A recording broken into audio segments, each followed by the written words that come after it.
প্রতি বছর জানুয়ারি মাস ঘনিয়ে আসলে আমরা আমাদের সন্তানদের ভর্তির জন্য দৌড়াদৌড়ি করি, উপযুক্ত প্রতিষ্ঠান আমরা খুঁজে বেড়াই। উদ্দেশ্য আমাদের সন্তানের উন্নত ক্যারিয়ার যেন সে গড়ে তুলতে পারে, সন্তানের ভবিষ্যৎ যেন উজ্জ্বল হয়, সে যেন সুশিক্ষিত হয়। বছরের শুরুতে বিশেষ করে সন্তানদের ভর্তি নিয়ে যখন আমরা অনেক অভিভাবকরাই দৌড়চাপ শুরু করেছি, প্ল্যান পরিকল্পনা করছি, এই সময়টাতে আমি আপনাদের কাছে উদাত্ত আহ্বান করতে চাই, শুরুতে আপনার সন্তান থেকে আপনি কি আশা করেন সে বিষয়টিকে ঠিক করে নেন। আপনি কি সন্তানকে শুধুমাত্র একটা টাকা পয়সার মেশিন হিসাবে দেখতে চান, নাকি একজন মানুষ হিসাবে দেখতে চান? এই সিদ্ধান্তটা আপনাকে আগে নিতে হবে। আপনি যদি মনে করেন যে আমার সন্তান সে ভালো ক্যারিয়ার গড়বে, এখানে ক্যারিয়ার বলতে সামাজিক একটা অবস্থান হবে আর অনেক টাকা পয়সা কামাবে, যেটা আমার সুখ স্বাচ্ছন্দ্যের কারণ হবে, যেটা আমার সমাজে ভাবমূর্তি উজ্জ্বল করার কারণ হবে, এরকম কিছু আমি চাই, তাহলে তার রুট একটা। আর যদি বলেন যে না, আমার সন্তানটা মানুষ হোক, অমানুষ না হোক, ভালো মানুষ হোক, খারাপ মানুষ না হোক, এটা আমার প্রধান টার্গেট। এর পাশাপাশি সে ভালো ক্যারিয়ার গড়ে তুলুক, ভালো ডাক্তার ইঞ্জিনিয়ার হোক, ভালো আলিম হোক, ভালো প্রতিষ্ঠিত মানুষ হোক, সেটা আমি চাই, তাহলে তার রুট আরেকটা। আমি একটি কথা প্রায় বলার চেষ্টা করি যে আমাদের এই সমাজে বেশিরভাগ বাবা মা চায় আমার সন্তান থাকুক দুধে ভাতে, বাস, ফুল স্টপ, দাড়ি, আর কিছু চাওয়া নেই। চাওয়াই এটা যে আমার সন্তান কিসে থাকুক, দুধে ভাতে থাকুক। সন্তান দুধে ভাতে থাকুক, এই চাওয়াটা দোষের না ভাই। আপনার সন্তানের দুধে ভাতে থাকার চাওয়া আপনার মধ্যে থাকুক, কিন্তু তার পাশাপাশি এটাও থাকুক, বরং এটাকে আপনি অগ্রাধিকার দিয়ে ভাবুন যে আমার সন্তান যেন মানুষ হয়ে বেঁচে থাকে, ও যেন ঘুষখোর না হয়, ও যেন সুদখোর না হয়, ও যেন সন্ত্রাসী না হয়, সে যেন চিটার বাটপার না হয়, সে যেন কারো হক মারার মতো মানুষ না হয়, সে যেন কারোর কষ্টের কারণ না হয়, সে যেন ভালো মুসলমান হয়, সে যেন আল্লাহ ভীরু হয়, সে যেন মুত্তাকি পরহেজগার হয়, সে যেন কোরআন সুন্নাহকে চিনে। এইটা থাকুক, পাশাপাশি সে তার ভালো ক্যারিয়ার গড়ে তুলুক, সে ভালো ডাক্তার ইঞ্জিনিয়ার হোক। এই চাওয়াটা দোষের নয়। ভাইরা আমার, সন্তানের শুধু দুধভাতের চিন্তা যারা করেন, হয়তো সন্তান দুধভাত পেয়েও যায়, হয়তো ভালো লাইফ, লাক্সারিয়াস লাইফ সে পেয়েও যায়, কিন্তু ভালো মানুষ না হওয়ার ফলে সন্তানের ওই সুখময় স্বাচ্ছন্দ্যময় জীবন, তার ওই উন্নত ক্যারিয়ার বাবা মাকে আনন্দ দেয় না। বহু সন্তান আছে, অনেক প্রতিষ্ঠিত হয়েছে, অনেক ভালো জায়গায় গিয়েছে, অনেক বড় চেয়ারে বসেছে, অনেক টাকা পয়সা কামাচ্ছে, অনেক প্রতিষ্ঠিত মানুষ হয়েছে, কিন্তু বাবা মার চক্ষু শীতল হচ্ছে না, নয়ন জোড়াচ্ছে না সে সন্তানকে দিয়ে। কারণ সন্তান অমানুষ, সন্তান বাবা মার প্রতি দায়িত্বশীল না, ভাই বোনের প্রতি দায়িত্বশীল না, সন্তানের ভিতরে তাকওয়ার ঘাটতি আছে, সন্তানের মধ্যে ঈমান আমলের ঘাটতি আছে। এই সন্তান বাবা মার চক্ষু জোড়ানো, নয়ন জোড়ানো, চক্ষু শীতলকারী সন্তান হতে পারেনি। তাহলে সন্তান শুধু দুধে ভাতে থাকলে, সন্তান শুধু ভালো জায়গায় চলে গেলেই সেটা আপনার শান্তি, আপনার সুখ, আপনার প্রশান্তির কারণ হবে না। সন্তান ভালো মানুষ হয়, পাশাপাশি তার যদি প্রতিষ্ঠিত সে হয় তখন। ভাইরা আমার, এই জন্য সন্তানের ক্যারিয়ার নিয়ে আমরা যারা ভাবছি, তার শিক্ষা জীবন নিয়ে যারা পরিকল্পনা করছি, সে সমস্ত অভিভাবকদেরকে আমি বিনয়ের সাথে আহ্বান করতে চাই, আমরা আমাদের উদ্দেশ্যটা আগে ঠিক করি। আমরা আমাদের সন্তানের ভালো মানুষ হওয়াটাকে সবকিছুর উপর অগ্রাধিকার দেব, ভালো মুসলমান হওয়ার দিকটাকে অগ্রাধিকার দিব, পাশাপাশি তার ক্যারিয়ার, তার অন্যান্য বিষয়গুলোকে ভাববো। এই যদি হয় আমাদের টার্গেট, তাহলে এবার প্রতিষ্ঠান নির্বাচন করা, শিক্ষক নির্বাচন করা, শিক্ষার রুট নির্বাচন করা, এগুলো আমাদের জন্য অনেকখানি সহজ হয়ে যাবে। আপনি আপনার সন্তানকে সেক্ষেত্রে সেই প্রতিষ্ঠানে ভর্তি করবেন যেখানে ভর্তি করলে আপনার সন্তানের নীতি নৈতিক দিকটা সংরক্ষিত থাকবে, আপনার সন্তান ফাসেক হয়ে যাবে না, মুত্তাকি থাকবে। সেই প্রতিষ্ঠানে আপনি ভর্তি করাবেন যে প্রতিষ্ঠানে ভর্তি করালে আপনার সন্তান ঈমান আমল হেফাজতে থাকবে, নষ্ট হবে না।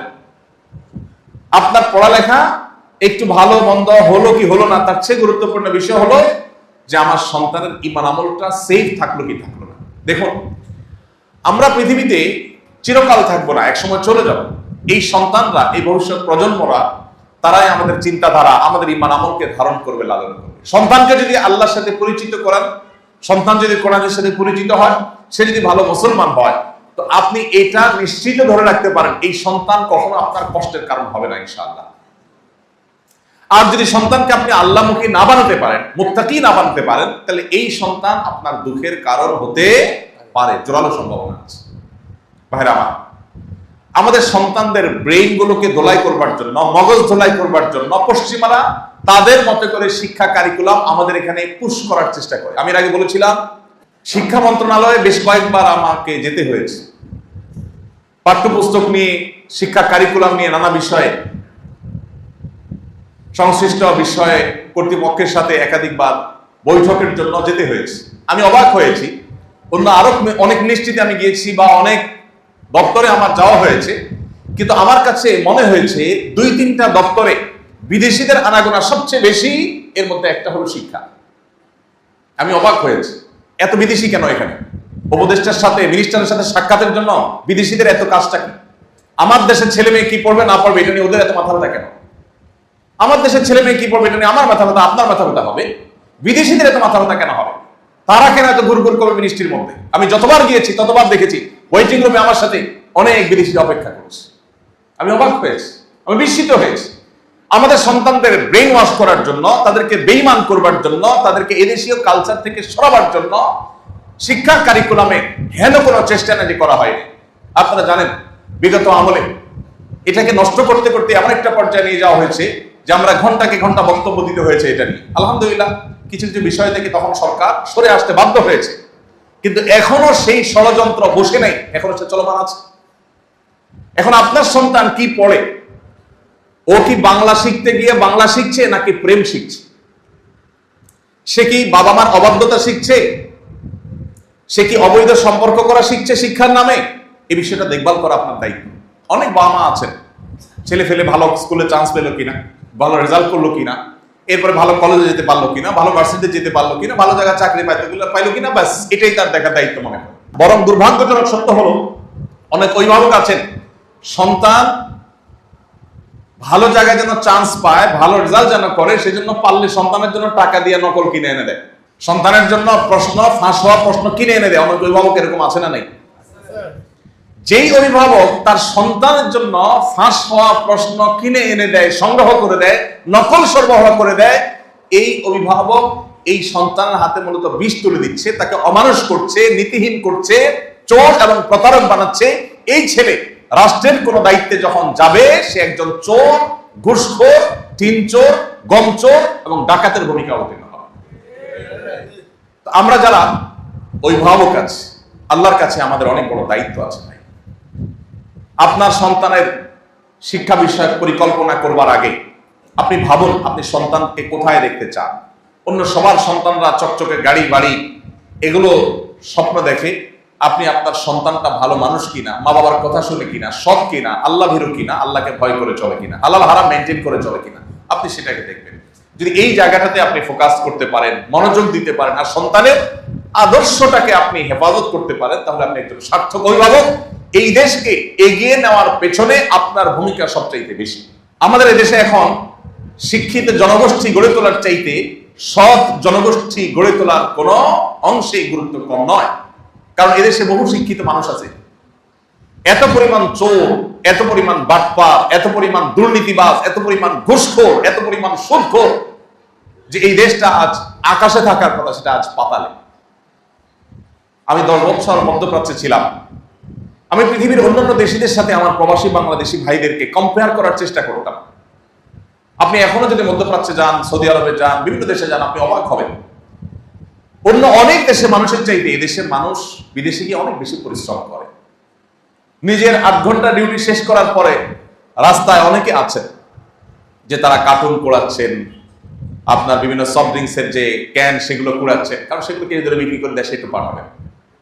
অনেকে নিজে একটু ভালো রেখে দেশে পাঠানোর জন্য চেষ্টা করে, এত পরিশ্রম করার চেষ্টা করে সাধারণ মানুষ। কিন্তু দুর্নীতি, দেশের সম্পদ বাহিরে পাচার করে এই দেশটাকে বরাবরের মতো লুট করে শেষ করে ফেলা হয়েছে। আর এই জন্য আপনার সন্তানটা অনেক বড় শিক্ষিত হওয়ার চাইতে কোনো অংশে কম গুরুত্বপূর্ণ নয় যে সে একজন ভালো মানুষ হবে, সৎ মানুষ হবে, যে ঘুষ এবং দুর্নীতির সাথে জড়াবে না।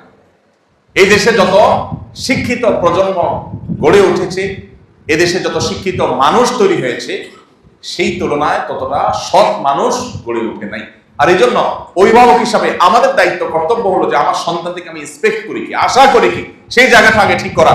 আমার সন্তানকে জীবনের শুরুতে বলে দেওয়া, বাবা সততার সাথে পরীক্ষা দিবা, নকল করবে না, কারোরটা দেখে লিখবে না, অসৎ উপায় অবলম্বন করবে না। এতে যদি তোমার রেজাল্ট খারাপও হয় আমরা তোমাকে অ্যাপ্রিসিয়েট করব, আমাদের কোনো দুঃখ থাকবে না। কিন্তু কয়জন আছে সেরকম অভিভাবক হয়? অভিভাবকের কথা হলো তোমার পাস করতে হবে, ভালো রেজাল্ট করতে হবে। সেটা কিন্তু চুরিদারি করে করছো, নকল করে করছো, এটা আমার দেখার দরকার নেই। অভিভাবকের যখন এই মেন্টালিটি হয়, তো সেই ছেলে যখন বড় হয়, সেই মেয়ে যখন বড় হয়, এই ঘুষখোর হয়, এই সুদখোর হয়, এই চোর বাটপার হয়, এই দুর্নীতিবাজ হয়, এই দেশকে ধ্বংস করে। এই জন্য আমাদের জীবনের লক্ষ্য, বিশেষ করে সন্তানদের কাছে আমাদের যে এক্সপেকটেশন, এটাকে ঠিক করা দরকার। আমি প্রায় বলি, আমার ছেলে মেয়েদেরকে আমাদের সবসময় বলা আছে, ভালো ফলাফল চাই, তবে সদ উপায়ে হলে আলহামদুলিল্লাহ, না হলে কোনো দুঃখ নেই। আপনার সন্তান সৎ এবং ভালো মানুষ থাকতে পেরেছে, এটাই তার জীবনের সবচেয়ে বড় সাফল্য। এই জিনিসটা যত তাড়াতাড়ি আমরা বুঝতে পারবো, তত তাড়াতাড়ি আমাদের কল্যাণ হবে। আমাদের মুশকিল হলো জগতের চাকচিক্যগুলো আমাদেরকে প্রভাবিত করে। অমুকের ছেলে এটা করেছে, আমার ছেলে কি করেছে, অমুকের ছেলে তমুকটা করেছে, আমার ছেলে কি করেছে। এইভাবে আমরা আমাদের সন্তানদেরকে জাগতিক বিষয়গুলোতে কম্পেয়ার করি, তাদের নীতি এবং আদর্শটা সেভাবে আমরা শিখাই না। এই জন্য শিক্ষাবর্ষের শুরুতে সন্তানের জন্য সেরকম প্রতিষ্ঠান, সেরকম শিক্ষা, সেরকম শিক্ষক, সেরকম পরিবেশ আপনি নিশ্চিত করুন যেখানে সন্তানের নীতি, আদর্শ, মোরালিটি, নৈতিকতা ঠিক থাকবে। এরপর বাকি যা হবে না হবে। আল্লাহ তাআলা আমাদের সবাইকে আমাদের সন্তানের সেই উজ্জ্বল ভবিষ্যৎ গড়ে তোলবার সূচনা এখন থেকে করার তৌফিক দান করুন। আমাদের সন্তানদের ঈমান, আমল, সততা, নীতি, নৈতিকতা, আদর্শ এগুলো যেন সুরক্ষিত থাকে, সেজন্য নিজেদের ভালো মানুষ হওয়ার পাশাপাশি তাদেরকে নিয়ে বসতে হবে, আলাপ আলোচনা করতে হবে, ঘরোয়া বৈঠক হইতে হবে। পরিবারগুলোতে এখন ঘরোয়া বৈঠক নাই, শুধুমাত্র টেলিভিশন রুমে সবাই বসে ভূতের মতো টেলিভিশনের দিকে চেয়ে থাকে। সন্তানদের নিয়ে বসে আলাপ আলোচনা হয় না যে বাবা কি হওয়া দরকার, বড় শিক্ষিত হওয়াটা গুরুত্বপূর্ণ না ভালো মানুষ হওয়াটা গুরুত্বপূর্ণ। মনুষ্যত্ব ঠিক রেখে কিভাবে তোমার ক্যারিয়ার করতে পারো, আসলে সে প্ল্যান পরিকল্পনা করি। তোমার কাছে আমাদের এক্সপেকটেশনটা কি? বেশিরভাগ বাবা মারা সন্তানদেরকে এমন ভাবে চাপ দেয় যে পড়ালেখা করবি, ভালো রেজাল্ট করবি, ভালো জায়গায় চান্স হয়, বাস শেষ, জীবনের লক্ষ্য শেষ। এই জায়গা থেকে আমাদের সরে আসতে হবে। আল্লাহ তাআলা আমাদের সবাইকে সেই তৌফিক দান করুন। আমাদের প্রিয় স্বদেশকে সমৃদ্ধ, দুর্নীতি মুক্ত, সকল প্রকার অনাচার মুক্ত, অসততা মুক্ত একটি শান্তির আবাসভূমি হিসেবে আল্লাহ তাআলা কবুল মঞ্জুর করুন। তবে তার সূচনা হতে হবে আমাদের বাসা বাড়ি থেকে, আমাদের পরিবার থেকে, আমাদের ছেলে মেয়েদের থেকে, আমাদের সন্তানদের থেকে। তো আমরা সেই চেষ্টাটা এখন থেকে আমি আশা করি করবো ইনশাআল্লাহ। আল্লাহ তাআলা আপনার পরিবারকে একটা জান্নাতি পরিবার করবেন। আপনার ছেলে মেয়ে আপনার নয়ন জোড়ানো সন্তান হবে। আল্লাহ তাআলা কোরআনে কারীমে একটা দোয়া শিখাইছেন সূরা ফুরকানের 74 নম্বর আয়াতে, রব্বানা হাব লানা মিন আজওয়াজিনা ওয়া যুররিয়াতিনা কুররাতা আ'য়ুন ওয়াজআলনা লিল মুত্তাকিনা ইমামা। অত্যন্ত অসাধারণ একটা দোয়া, অর্থবহ একটা দোয়া। আল্লাহ বলেছেন যে আল্লাহর কাছে যেন আমরা শিখাই, আল্লাহ নেককার বান্দারা আল্লাহর কাছে যেন আমরা চাই, আল্লাহ শিখাইছেন আমাদেরকে আল্লাহর কাছে যেন আমরা চাই। আল্লাহ নেককার বান্দারা আল্লাহর কাছে দোয়া করেন, রব্বানা হাব লানা মিন আজওয়াজিনা ওয়া যুররিয়াতিনা কুররাতা আ'য়ুন। আল্লাহ আমাদের পরিবারের সদস্যদেরকে, স্বামীরা স্ত্রীদের কথা, স্ত্রীরা স্বামীদের কথা মিল করবে, তাদেরকে এবং আমাদের সন্তান সন্ততিকে নয়ন জোড়ানো, চক্ষু শীতলকারী সন্তান হিসাবে আপনি কবুল করুন। এটা হলো দোয়া।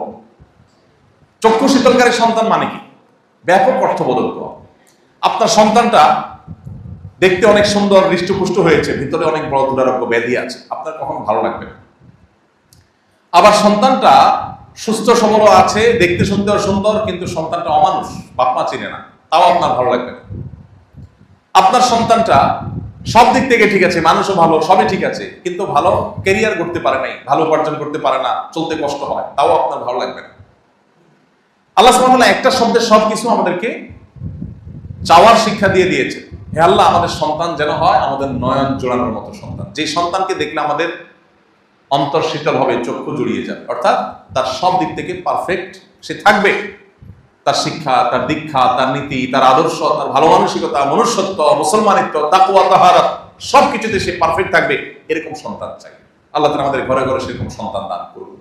তবে সেরকম সন্তান শুধু দোয়া করেই পাওয়া যাবে না, দোয়ার পাশাপাশি আমাদের চেষ্টা চালাতে হবে, সেরকম প্রতিষ্ঠানে ভর্তি করাতে হবে যেখানে সন্তান ঈমান আমল সেফ থাকবে।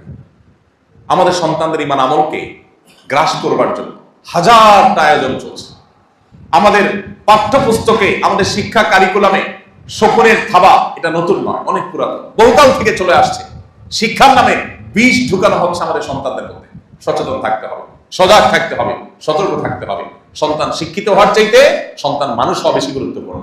সন্তান তথাকথিত শিক্ষিত হওয়ার চাইতে তার মুসলমানিত্ব টিকে থাকা অনেক বেশি গুরুত্বপূর্ণ।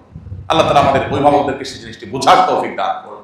পরিবারে সেগুলোর আলোচনা করতে হবে, চর্চা করতে হবে, পর্যালোচনা করতে হবে, ঘরোয়া বৈঠক করতে হবে, পরামর্শ বৈঠক করতে হবে, স্বামী স্ত্রী সন্তানরা সবাই মিলে আলাপ আলোচনা করতে হবে। আমরা কি চাই? আমরা কি সুস্থ প্রতিযোগিতা চাই না অসুস্থ প্রতিযোগিতা চাই? আমরা কি অন্যের সন্তান যেরকম গাড়ি বাড়ি করে বৈধ অবৈধ বাস বিচার না করে আমরা কি সেই রকম সন্তান আর সেরকম উন্নতি চাই, নাকি আমাদের সন্তানের মনুষ্যত্ব দিন ইমান ঠিক রেখে যদি সে ওরকম কিছু করতে পারে আলহামদুলিল্লাহ, না করতে পারলে দুঃখ নেই, আমরা সেই লাইফ চাই। এটা ডিসিশন নিতে হবে পরিবার বসে। ভাইরা আমার, চাকচিক্যের পেছনে দৌড়াইতে সবাই পারে, কিন্তু চাকচিক্যকে না করে সততাকে ধরে রাখা এটা সবার কাজ না, এটা সবাই পারে না। আমাদের প্রিয় স্বদেশকে এগিয়ে নিতে হলে আমাদের সন্তানদেরকে নিয়ে এখন থেকে ভাবতে হবে, একটা ভালো প্রজন্ম গড়ে তুলতে হবে, যে প্রজন্ম সৎ, নিষ্ঠাবান, আল্লাহভীরু, মুত্তাকি, পরহেজগার, যারা ঘুষখোর না, দুর্নীতিবাজ হবে না, নীতি আদর্শকে কখনো বিক্রি করবে না, বিকিয়ে দিবে না। সেরকম একটি প্রজন্ম গড়ে তুলতে না পারলে কখনো এই দেশের চেহারা পরিবর্তন করা সম্ভব হবে না। কোনো সংস্কার করে লাভ হবে না। সংস্কারের উপর কি হবে? এই সংস্কারকে ইমপ্লিমেন্ট যারা করবে, এটাকে বাস্তবায়ন যারা করবে, তারা যদি সৎ না হয়, আল্লাহভীরু না হয়, কোনোদিনই এই সংস্কার কাজে